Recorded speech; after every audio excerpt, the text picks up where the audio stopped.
So we await Iame, Bambino, Freddie Baker and Chloe McGill go off the front row with Chester Fawkes and James Roots on row 2 in front of Albert Farrer and William Crombie. And it's going to be Harris Barber and Ollie Liddell, Max Joy and Max Michalski with Bodie Batch and Leo Harang on row number 6. Freddie Purnell and Austin Anderson round out your 14 drivers for our Iame Bambinos. Look, sure we had 15 earlier, so I'm trying to figure out who's missing and why that might be. I'm missing Darren Dimitrov in the O plate, of course, so not sure what that is, but we've got some on-track action to focus on, so we'll focus on the on-track action as the field is waved out of the holding area for the final in Iame Bambino. final of round number 5. The championship's been so close in this class all through that it's going to go down to the final round of the season.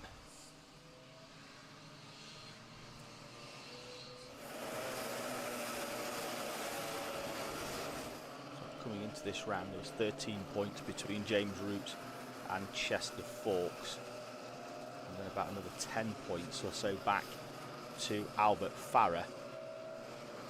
Then with Darren Dimitrov and William Crombie, but it's now going to be a 3-driver battle between Roots, Fawkes and Farrer.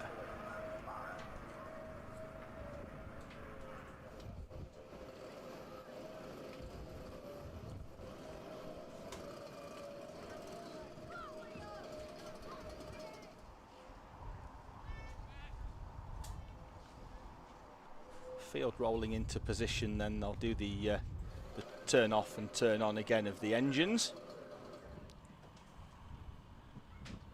Chester Fawkes with a good day so far today in the wet weather conditions has done enough to put himself towards the front of this grid after not quite the day he'd have hoped for yesterday.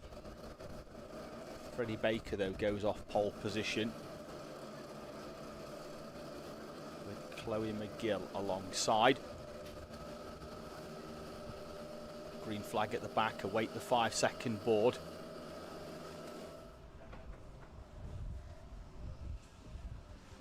So still waiting for the 5 seconds. We're away in Iame Bambino. It's a good start from the inside of the front row. Initially from Freddie Baker, but then Chloe McGill just gets a second wind and she's going to sweep through round the outside, although Chester Fawkes is going to come through as well. Fawkes is through and down the inside, and he leads up towards the hairpin from Chloe McGill and Freddie Baker, with William Crombie slotting into 4th place. James Roots is in P6 as it stands. He could well be behind Albert Farrer in the green helmet, but we'll confirm that when they come over the start line. We'll let the timing do the hard work for us. Fawkes then leads from Baker and McGill. William Crombie, Albert Farrer and James Roots. Harris Barber, Ollie Liddell, Max Joy and Max Michalski round out your top 10 in front of Purnell, Batch, Harang and Anderson.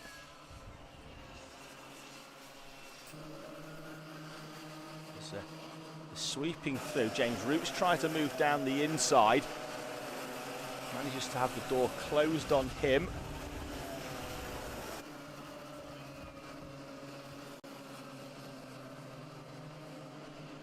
Make their way through.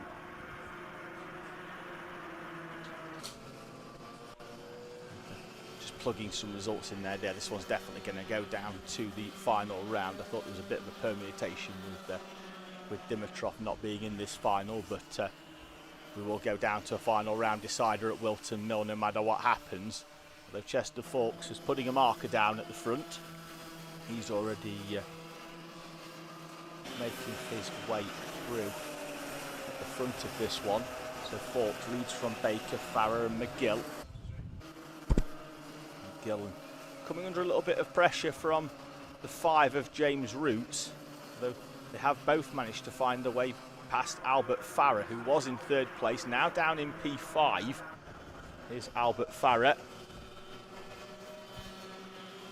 And now James Roots is going to try and whip round the outside of Chloe McGill as they come over the start-finish. He just wants to be on the right-hand side of the track when they come through. And through he comes into the right-hander.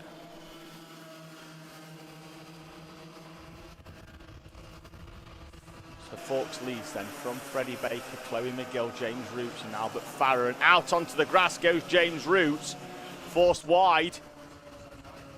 And the rest of the field then slots back through. We've got McGill down on the tail end of this. Harris Barber's arrived out of nowhere into this battle for 2nd place, behind the battle for 3rd now because Freddie Baker's escaped up into 2nd. William Crombie jumps all the way up into P3, makes up 4 places for William Crombie. He's up into 3rd. Then it's Farah, Barber, McGill and James Roots.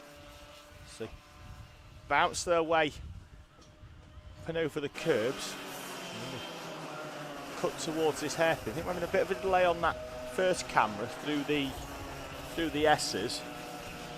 So apologies mainly to the people at the circuit rather than the people at home. At home we can keep a track on what's going on, but obviously I'm commentating on what's happening on the screen. So what could have happened out on track, we could be 3 or 4 seconds on a bit of a delay here. So apologies if it sounds like I'm going a little bit crazy.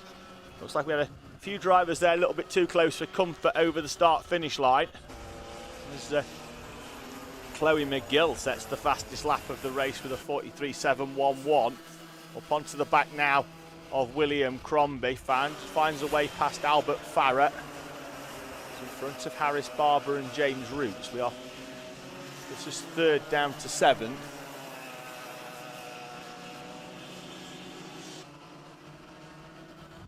William Crombie just in front of Chloe McGill, and now McGill's got a plan here, and the plan is to try and push William Crombie away from Harris Barber, James Roots and Albert Farah as well, and then they can sort it out later on. That's the idea here, I feel, for Chloe McGill. The leader's starting to make their way up onto some lap traffic, but here now McGill is just pushing away on the back of William Crombie. There's a bit of tactics going on here from the 18.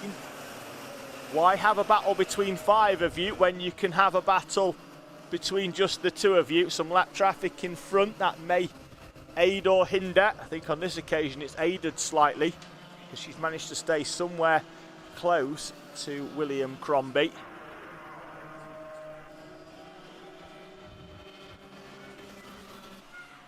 She is right in the wheel tracks there of Crombie. Back onto the traditional pink and black helmet for Chloe McGill. Now it's not raining.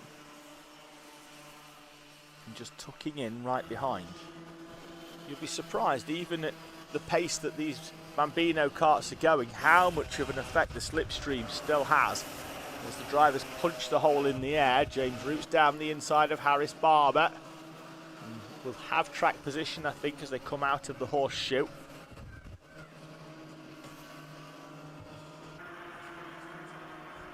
And up towards the last bend, and they are beginning to open up a gap. Crombie and McGill, looks like the plan is working. The back of Chester Forks, they're also taking chunks out of Chester Forks as well. Freddie Baker's managed to make his way past Chester Forks off camera for the lead. And they're going to have to start working together now as well, because on the previous lap, McGill and Crombie being pushed along by Chloe McGill, took 0.4 of a second out of the leaders. The leaders obviously coming up to some lap traffic now. Got to try and find a way through cleanly on Freddie Purnell and Leo Harang, the next 2 in front of them. The 7 and the 24 we saw there respectively, and they are going to sweep round the outside as they head up towards Billy's. Going to meet the next one, I think, in the middle of the chicane, which is far from ideal. So make their way out, and I think they could well try and sweep round the outside. Are we going to get a split? We're not. I thought one was going to go either side there, but Crombie and McGill managed to make their way through as well on Freddie Purnell. Took another 2/10 out on the previous lap. They might need a little bit more, but still 5 minutes to go. If they can stay together and push, they've been broken ever so slightly by finding a way past the 7 of Freddie Purnell. They come back together, and the leading duo continuing to push away, trying to open up a gap, and they do. Another half a second this time, so all the hard work from Crombie and McGill to try and close in our leading duo. He's gone. I do love how these Iames smash the curbs. They've got absolutely no regard whatsoever for mechanical sympathy. We saw that at fullback. They just bounce them over all the curbs. They do tend to bounce well, these Iame Bambinos. They do seem a lot of fun. And what's been my class of the year so far here in the Kart Championship, pretty much because at every single round there's been one of any of 4 or 5 drivers that have had opportunities to take race victories in our Iame Bambino class. And looking at, we've had James Roots win races, we've had Chester Fawkes win races, we've had Albert Farrer, Darren Dimitrov, William Crombie have all won races so far this season. The top 5 in the championship all taking victories.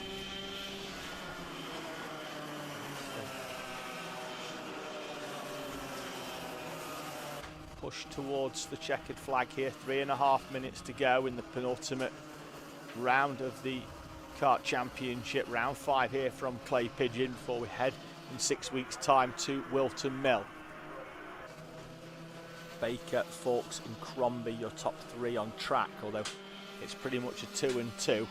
Crombie being pushed along by Chloe McGill, 3rd and 4th respectively.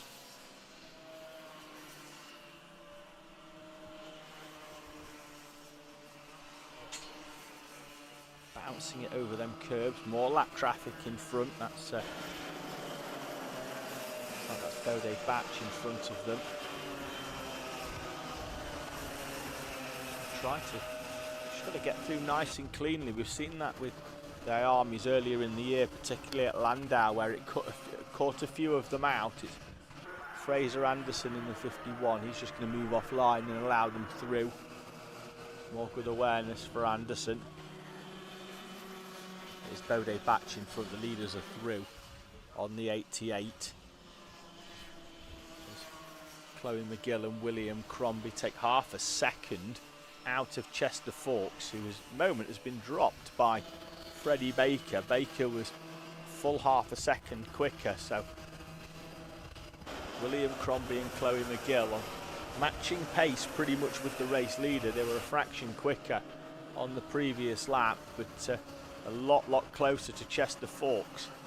Fawkes starting to drop back, at least on the previous lap. I'd be interested to see whether he's as far back from Freddie Baker this time round or whether he's eased back in. He's eased back in because you can just see them there on camera. Closes in 0.4 of a second onto the back of Freddie Baker. So don't know whether he'd made a mistake or just had a lap where he thought, right, I need to ease off and reset here. But Chester Fawkes is now right on the back of Freddie Baker once again. Freddie Baker in the 92 machine. It's not been on the podium in terms of finals so far this season. Trophies down to 5th place. He had a 6th at round 1, a 6th at round 2. At round 3 he was 7th. He was 6th again at round number 4 a few weeks ago at the start of the month at Fullbeck. And here he's 52 seconds plus 1 lap away from winning. If he can hold off Chester Fawkes. Down the inside goes Chloe McGill on William Crombie.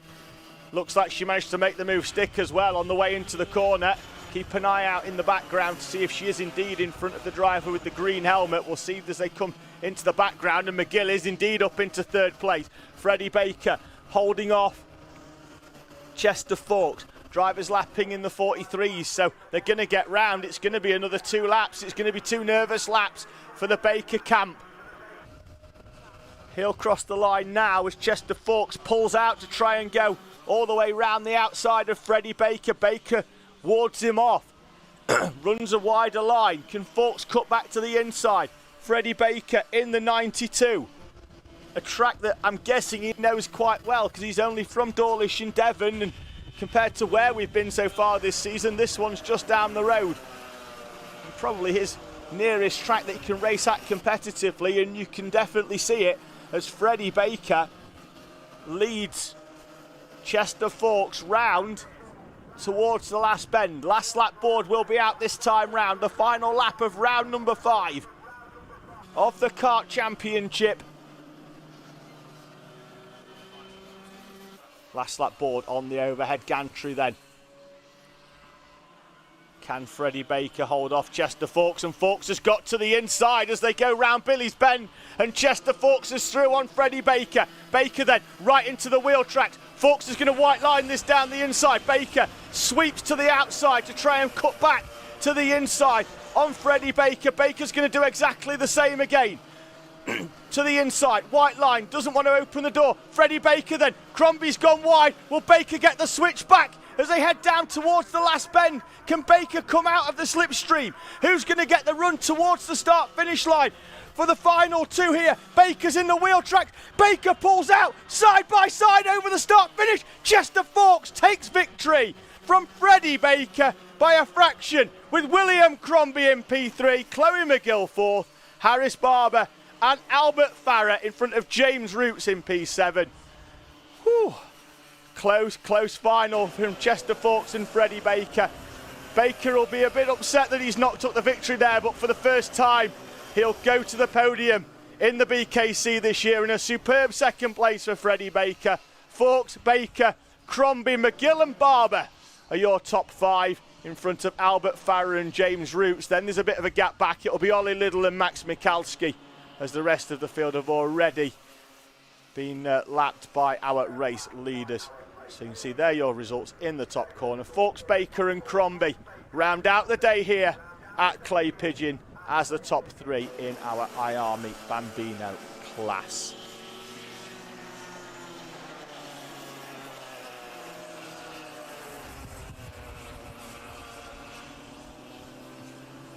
So field make their way off as we draw the race day to a close here at Clay Pigeon. Thank you for everybody that's watched. Thank you as well to the marshals and our camera staff and everybody involved running this championship.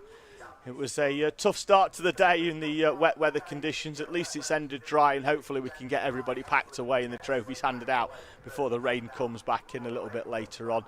Until we see you again here in the Kart Championship in 6 weeks' time for the final round at Wilton Mill, where we'll hand out 5 more championships. 2 already in the bag here today, with Rex Pooley wrapping up the Coma C50 Championship and Kasper Tomilewski winning in Junior Rotax. There's still 5 more championships to decide as we head to Wilton Mill in 6 weeks' time.